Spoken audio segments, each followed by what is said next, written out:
welcome. We're coming to you from a vaccination site in the national capital. This is COVID 360. I'm Sneha Mordani. In today's edition of COVID 360, we tell you all about vaccines in India. Vaccines in the pipeline that can be expected in the next few months or so. What about breakthrough infections after vaccines? Why are they happening? Are they unusual, really? Also, data on mixing of vaccines in India and outside of India. What does the data really suggest? But first up, our story on the first study that has been done on mixing of vaccines in India by the Indian Council of Medical Research, when there was an inadvertent mixing of vaccines among 20 recipients in a small village in Uttar Pradesh.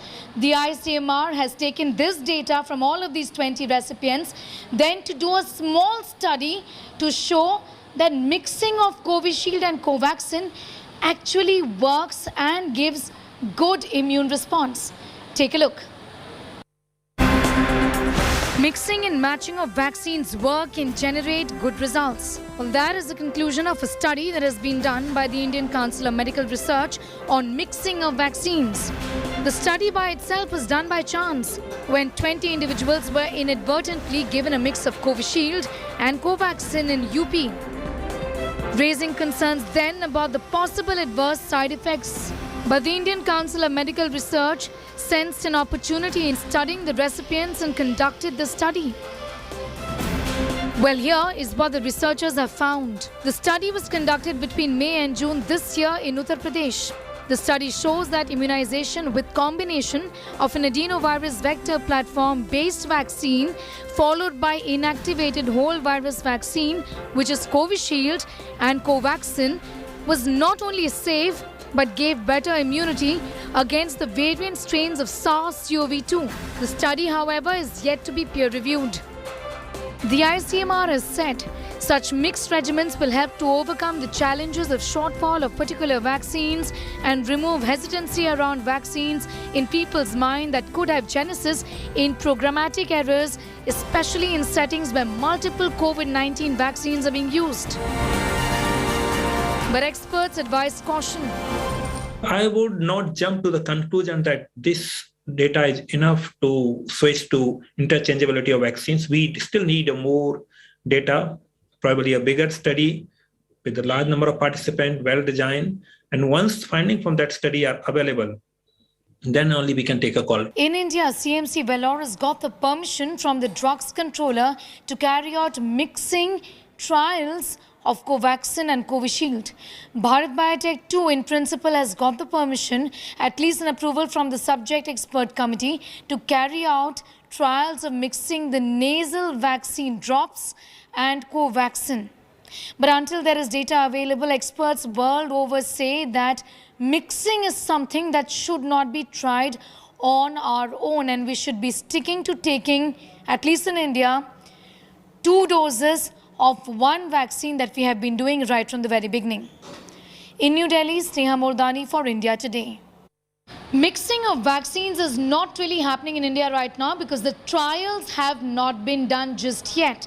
But outside of India, there are several countries that are mixing vaccines and using them. Which are these countries and which are the vaccines that are getting mixed right now, and what does data really suggest most importantly? Take a look. Well, India is not using this mixing of vaccines formula just yet, but there are countries that are doing it in spite of little or no data being available. Germany, for example, is using any dose of the first vaccine, mixing it with an mRNA vaccine, either a Pfizer-BioNTech or a Moderna. The result, like I said, is not available. Thailand is doing it along with Sinovac with the first dose. The second one is AstraZeneca, known as Covishield, in the country. And we have Canada doing 1 dose of AstraZeneca along with an mRNA vaccine, either Pfizer-BioNTech or Moderna. Spain is doing 1 dose of AstraZeneca, the second dose again of an mRNA vaccine, the results for which again is not available. There are countries like Russia, trials on for mixing Sputnik V along with AstraZeneca. Results is that there is no side effect that we're seeing. Denmark using AstraZeneca along with a Pfizer-BioNTech or Moderna. Results shows that the shot providing good protection against COVID. In South Korea, AstraZeneca being mixed with Pfizer antibody neutralized 6 times more than AstraZeneca's 2 doses. So mixing is actually working very well in South Korea, is what data seems to be suggesting. Though vaccinations protect against severe disease, in India and outside of India, fully vaccinated individuals are getting what is known as breakthrough infections. This has prompted a debate on booster doses. What is the World Health Organization then saying about booster doses, and what is India planning? Milan Sharma gets us this report.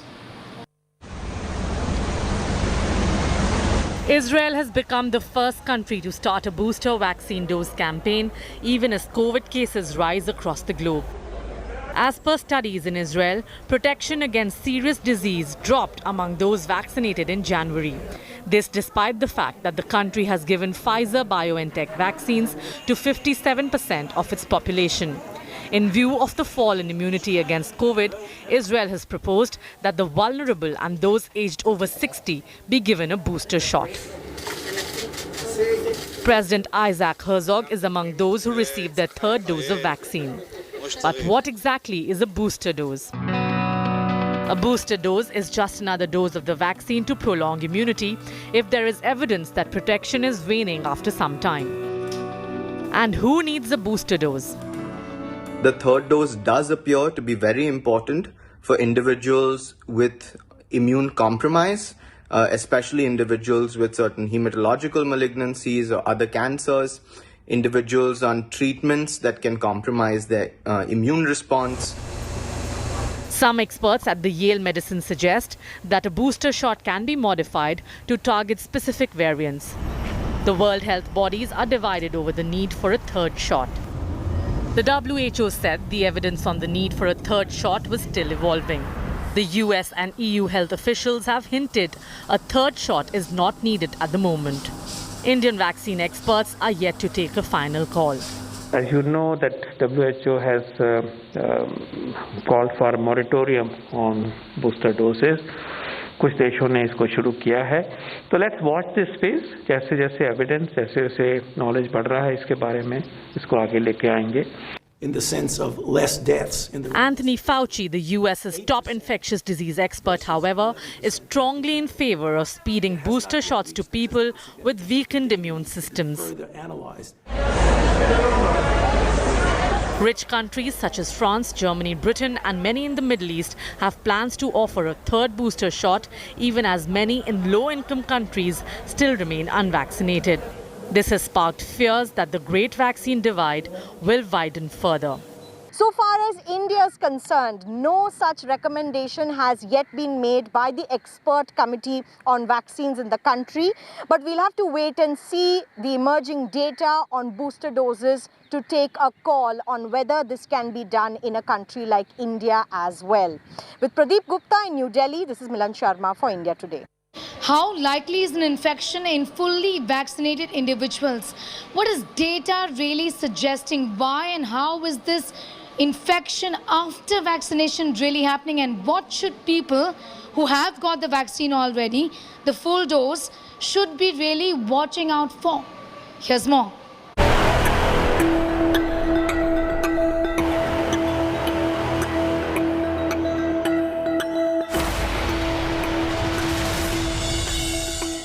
COVID vaccines are effective, yet there is a small percentage of people who are likely to get infected with COVID-19 even after getting both doses of the vaccine. Well, these cases are called vaccine breakthrough cases. Experts say that this is rare, but with the surge of the Delta variant across the globe, the possibility of it can't really be ruled out. Well, let us first understand why breakthrough cases are rising as vaccination too is ramping up. Scientists suggest that there are primarily two reasons for the rise in breakthrough infections. First is threat from new variants that are emerging, and secondly, rise in normalcy, people getting out, meaning there is a higher likelihood of infections, and more importantly, high spread of the virulent virus in a specific area with low vaccination rates. Well, that can also make it easier for vaccinated people to get the infection. Well, it becomes extremely important to understand then how serious this infection can get. According to experts, the person getting infected either remains asymptomatic or develops some mild to moderate symptoms with very less chances of hospitalization and death. Remember, a few deaths have also been reported and numbers of such cases are coming down in countries, in fact, that have got good vaccination rates. The US and the UK, for example.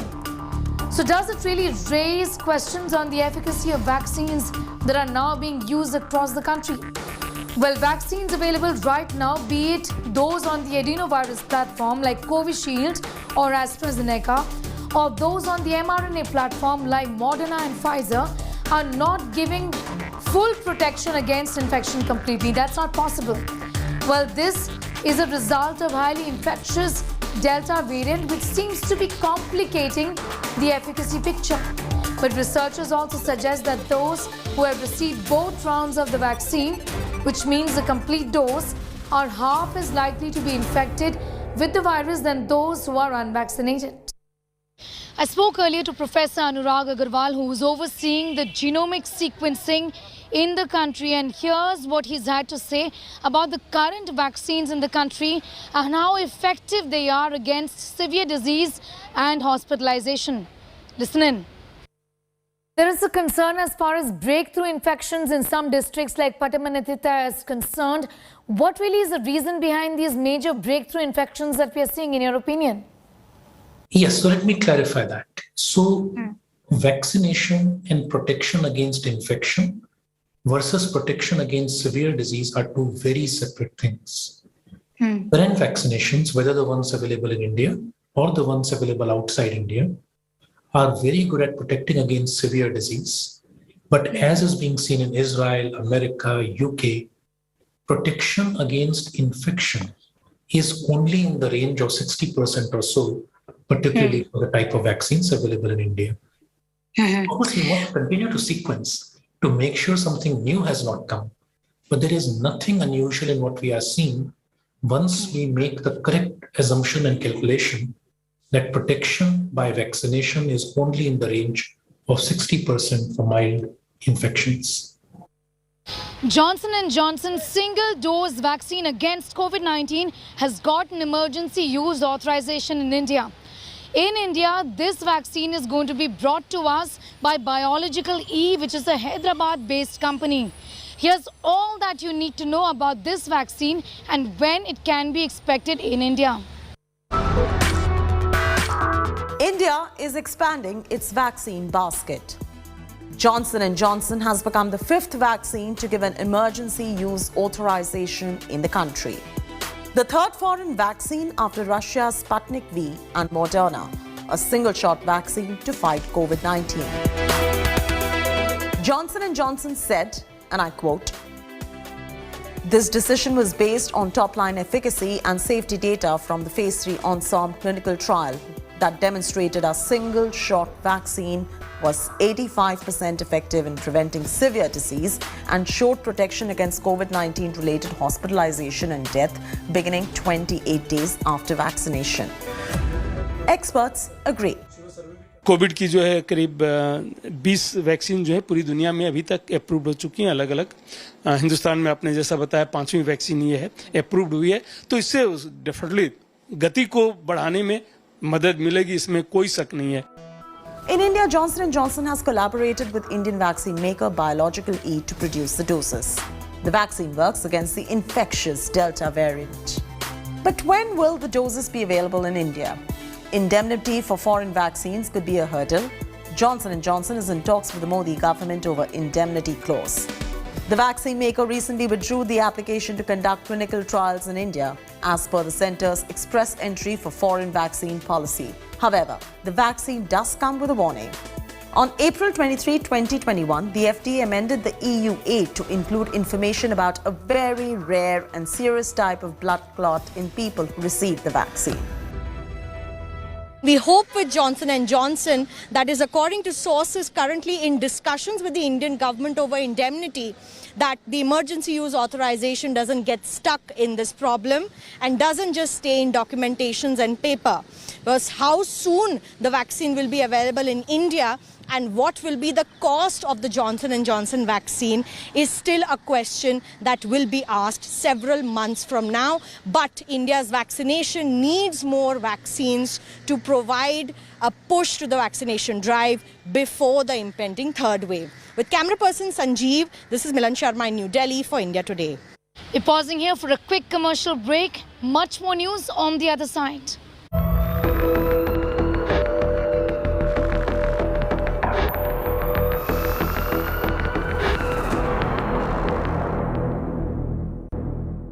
Zydus Cadila Zycov-D has become the world's first DNA vaccine, and there is a possibility of this vaccine getting an approval in India soon. So how is this vaccine different from the other vaccines that are being used in the country as of now? This report tells you all. There could be some good news on the vaccination front for children. Zydus Cadila's vaccine, Zycov-D, is likely to get emergency use authorization soon. This means country might be able to kickstart its vaccination drive for its 12 to 18 years population too. If approved, Zycov-D will be India's second indigenous vaccine and the sixth vaccine to be authorized for use. Zycov-D is a 3-dose intradermal painless vaccine applied using PharmaJet needle-free system. A DNA plasmid vaccine, it uses a portion of the genetic code, DNA or RNA, in the virus to stimulate an immune response. It is stored at 2 to 8 degrees Celsius but has also shown good stability at temperatures of 25 degrees Celsius for at least 3 months. Zycov-D is the first COVID vaccine tested on the adolescent population in India.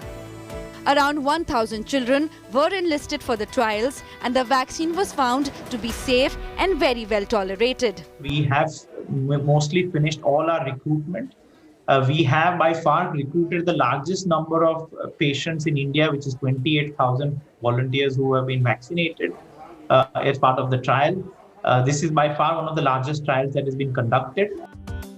Zycov-D has shown primary efficacy of 66.6% for symptomatic RT-PCR positive cases in the interim analysis. Results after the third dose suggested 100% efficacy against moderate disease. Zydus Cadila is planning to manufacture 100 to 120 crore doses of the vaccine annually. With schools reopening across states, the vaccine's approval could be a major stress buster for parents worried about sending their kids for classes. Bureau Report, India Today. That's all we could pack in this edition of COVID 360. Until next time, stay safe, be well, and do get a shot against COVID-19 if you haven't already. Thanks for watching.